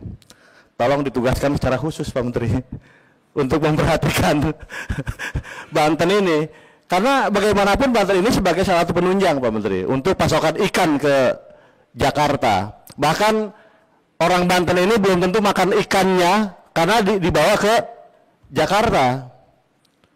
Saya datang pelelangannya dari tahun sekian juga tidak pernah ada bantuan dan lain-lain, karena ini berkaitan dengan pendapatan asli daerah Pandeglang dan Lebak ini yang memang baru selesai dari status daerah tertinggal, Pak Menteri. Jadi memang tingkat ekonomi kami rendah sekali, jadi perlu support dari Pak Menteri untuk perhatiannya secara khusus ke Pandeglang dan Lebak, Banten terutama. Ya mungkin itu dari saya, tapi yang paling penting Pak Menteri tadi, Pak Menteri sudah bisa melakukan investigasi masalah pagar laut supaya tidak viral. Kalau kata kiai-kiai viral, kalau viral baru muncul Pak Menteri capek nanti. Waduh, saya teriak lagi nanti Pak Menteri. Dan itu fokus saya. Dan mengenai memang ini agak sulit menurut saya. Salah satu anggaran juga ada efisiensi dan lain-lain. Dan saya yakin juga kapal-kapal kementerian di KKP ini nggak bisa jalan nih Pak Menteri. Efisiensinya terlalu jauh. Jadi mungkin itu Ibu dari saya hanya ingin bagaimana ada perhatian seperti tadi juga dari Sulawesi Utara, bagaimana nelayan-nelayan di sana juga bisa sejahtera. Juga masalah izin rumpon juga apartemen ikan nih, nah, ini harus juga ini kan Pak Menteri. Mungkin itu, terima kasih. Baik, silakan Pak Menteri. Izin Ibu Ketua. Terima kasih Mas Arief. Untuk pengawasan secara sebetulnya tadi sudah kami sampaikan sudah terjadi kalau saya bilang penangkapan pelanggaran lah. Itu ada 196 kasus yang kita tangani sebetulnya seluruh Indonesia. Bukan hanya pagar laut tapi termasuk reklamasi yang tidak ada izin, lalu kemudian pembangunan hotel yang tidak ada izin dan seterusnya gitu, pembangunan resort di pulau-pulau kecil, itu kita sudah tangani, ada 196 kasus. Tapi terima kasih, tentu nanti ke depan kita akan lakukan investigasi secara menyeluruh lagi di titik-titik tertentu yang sangat memungkinkan untuk itu, diantaranya adalah di daerah Kepri dan seterusnya begitu. Lalu kemudian soal yang di Banten, kan dirjennya sudah dari Banten Pak, jadi insya Allah Pandeglang dan seterusnya, bukan hanya Pandeglang, Banten secara menyeluruh kita menjadi perhatian. Dan saya selalu minta Pak TB juga untuk kembali ke Banten. Terima kasih Pak. Terima kasih Ibu Ketua. Baik, dari meja pimpinan, Pak. Terima kasih Ibu Ketua, yang terhormat Ibu dan Bapak semuanya. Yang pertama, saya ingin menyampaikan bahwa berkat kerja keras Pak Menteri, Pak Wamen beserta jajaran, budidaya ikan ini kan tumbuh pesat, Pak. Ya. Nah, pesatnya pertumbuhan budidaya ikan ini tentu menuntut pelayanan yang prima. Untuk itu kami mendorong Pak Menteri untuk UPT yang sudah memenuhi persyaratan itu segera bisa direalisasikan. Ya, contoh misalnya di Sumatera gitu loh. Itu kan yang ada sekarang, balai yang ada itu wilayah kerjanya sangat luas sekali Pak. Sehingga tidak mungkin kemudian memberikan pelayanan yang prima. Ini mohon yang sudah mendapatkan persyaratan misalnya seperti dukungan daerah untuk segera bisa direalisasikan. Yang kedua, terkait kesimpulan rapat Pak Menteri, saya ingin menghimbau, mengingatkan kembali Pak Menteri untuk bisa membaca seluruh kesimpulan rapat kita. Karena kesimpulan rapat itu adalah kesepakatan kita bersama, kesepakatan Komisi 4 dengan Bapak beserta jajaran yang ditandatangani, Pak. Jadi mohon kesimpulan rapat itu bisa dilaksanakan, jangan kemudian terjadi efisiensi di kesimpulan rapat itu seperti efisiensi anggaran. Yang terakhir, Pak, ini justru saya mengatakan ini yang terakhir, karena rasanya terlalu lama kemudian kita menyita energi dan waktu. Saatnya kemudian kita juga harus bicara hal-hal yang lain yang lebih penting lagi. Yang terakhir yang saya sampaikan adalah soal pagar laut. Mohon izin Ibu Ketua, bukan maksud ingin mengulang. Tapi ini harus disampaikan. Sedari awal, kasus ini memang tidak masuk di akal. Tidak masuk di akal karena ya toh, KKP sibuk mendeteksi ikan dan kapal, luput mendeteksi pagar laut yang panjangnya 30,6 km. Kalau minjam istilah Ibu Ketua, itu setengah tol Jagorawi. Maka tidak heran kemudian penyelesaiannya pun menghina akal sehat. Kenapa menghina akal sehat? Tadi sudah disampaikan oleh Pak Menteri, ada 196 kasus yang sudah diungkap oleh kementerian. Pelakunya semua perusahaan. Bisa disebutkan Pak Menteri? Perusahaan apa saja toh? Giliran pagar laut yang sedemikian kokoh dan panjang, lah pelakunya cuma inisial. Kan menghina akal sehat namanya itu. Ya, tapi ini realitanya, Pak. Tapi kita juga sudah harus melangkah ke depan. Tidak mungkin lagi terpaku dengan ini terus-terusan.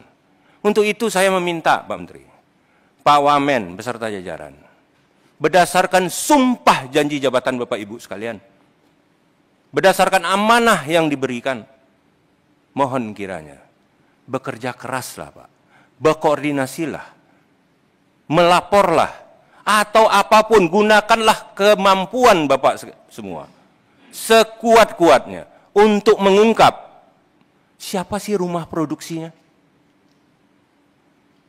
Kalau kawan-kawan tadi mengatakan aktor intelektual, ini bukan lagi kelas itu Pak, ini sudah kelasnya production house.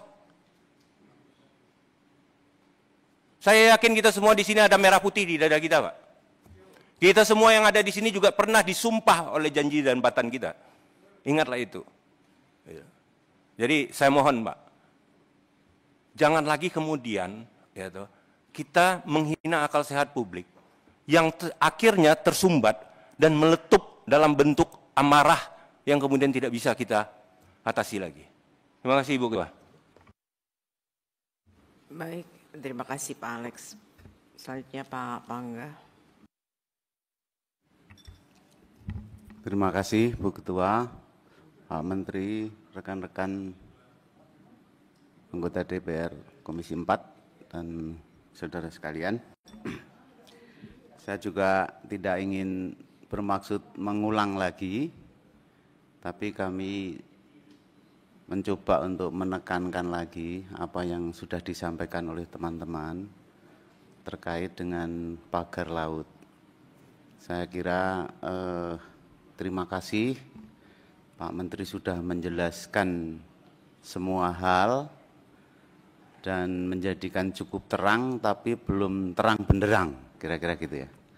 Jadi baru cukup terang dan saya kira ini perlu untuk terus Pak Menteri masih harus kerja keras untuk bagaimana persoalan ini dibaca publik menjadi terang benderang.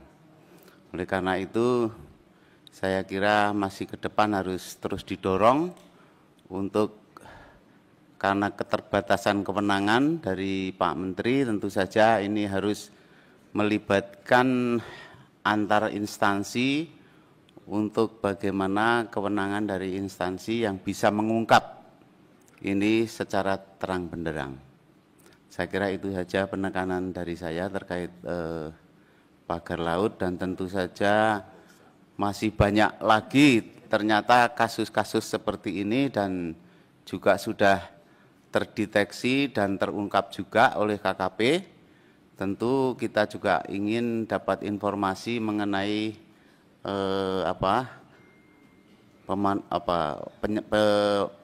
penyalahgunaan atau apa ya yang terkait dengan pemanfaatan pantai ini agar kita tidak terkaget-kaget untuk di kemudian hari. Yang kedua terkait dengan efisiensi Pak Menteri, mohon untuk diprioritaskan dan diperjuangkan agar efisiensi ini tidak mengorbankan program-program penting yang memang langsung punya manfaat baik kepada para nelayan maupun terhadap pendapatan negara. Ini saya kira agar bisa lebih maksimal kekayaan laut ini bisa didorong untuk secara maksimal. Seperti kampung laut ya. Kemudian pembangunan kampung laut, kemudian ada tadi budidaya udang juga direvitalisasi lagi yang dulu pernah dirintis oleh Pak Harto ya, itu kan sekarang terlantar atau rusak di mana-mana, itu saya kira bisa diperbaiki lagi untuk dimaksimalkan. Kemudian fungsi pariwisata, fungsi apalagi laut itu ya, garam dan sebagainya lah, itu program-program saya kira yang pinpointnya menjadi program-program yang sangat penting. Saya kira dari kami begitu saja Bu Ketua. Terima kasih.